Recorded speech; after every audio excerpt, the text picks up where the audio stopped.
much. Hi, Sol. Well, it's hard to believe, but Thanksgiving, it's right around the corner. It's next week. And so crazy. I know. We all know that it's a time where family and friends, they come together and they want to give thanks. But they also, let's be real, they want to eat. Yeah. Turkey, stuffing, pumpkin pie are just a few things that you can find at the table. But when it comes to those sides, they don't always have to be unhealthy. Today we're going to show you how to cut some of those calories. Take a look.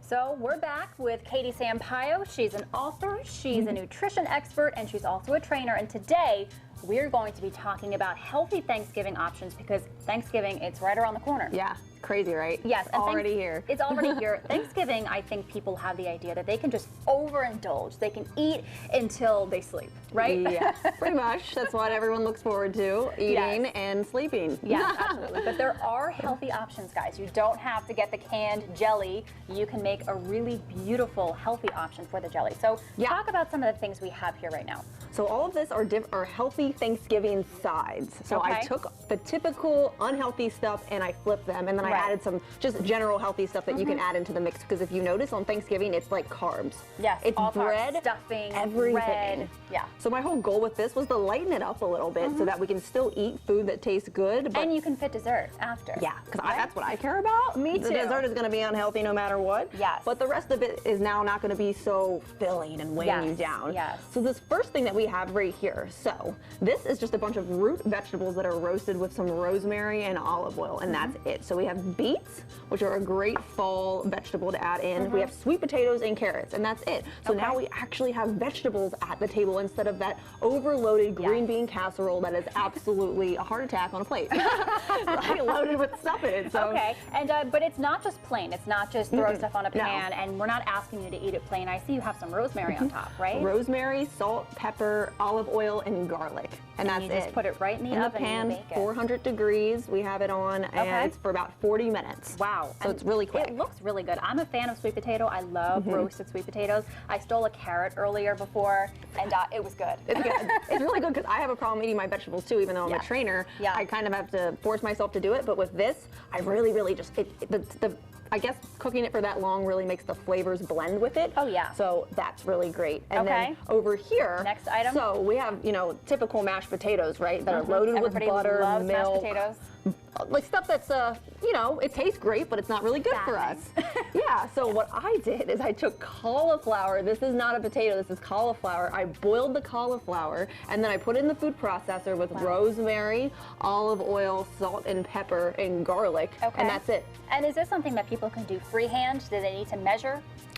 So just roughly around 1 tablespoon to 2 tablespoons of olive oil, but for the rosemary, I just kind of put in as much as I want. I put in 2 cloves of garlic because I like things extra garlicky. Me too. And then 1 whole head of cauliflower is going to get you about this much. So if you're feeding a huge family, I would double this. Yeah. Because this is what the whole head of cauliflower was. Okay. But if you're just making something throughout the week too, this is like perfect. This will get you about 4 meals, 4 servings. Wow. Okay. So, yeah. And next up we have our cranberry. And like I said, you guys don't need to resort to the canned jelly. I like canned jelly. I have to get off of that train because this, I'm sure, is just as good. This is great. Better. Oh, I love this. So I used to be all about the canned jelly too, and then I started, really getting into nutrition and realizing that I should probably back off of that a little bit because why does it look like that in the can? It's probably something that you don't want to eat.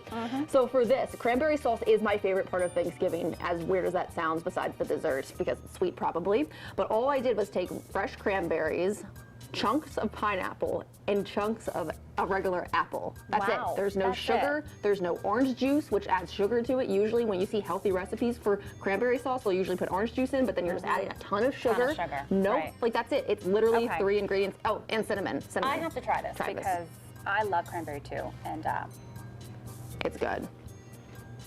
So it's just on the stove together, and then I put it in the food processor just to blend it down a little bit to make it more smooth, and that really helps bring the sweetness out of the fruit.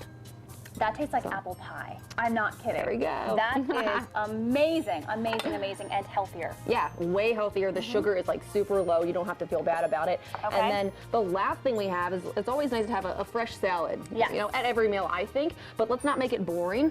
So what we have here is my apple bacon harvest salad, which is in my #1 best-selling book. Okay. And we just have bacon, fresh apples, quinoa, a healthy carb source full of protein, and then fresh greens. Okay. And then my favorite part is the dressing. Yes.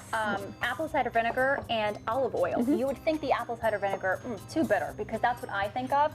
You can't even taste the bitterness. It really is so delicious and healthy. Yeah, it's great. It's super easy to make. You don't have to worry about buying the dressing. You just mix it together, pour it over it. You can leave it on the side for your guests, and that's it.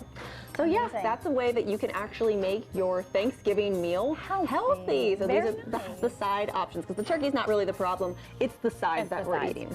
So. Absolutely. All right, well, we're going to dive in and we're going to try some of this, but thank you so much for these tips. Yeah, so helpful. You're welcome. And then if you guys want to get a free snack guide, which has a bunch of recipes that you can make in 5 minutes or less, you can go to katiesampaio.com. It's the first link there.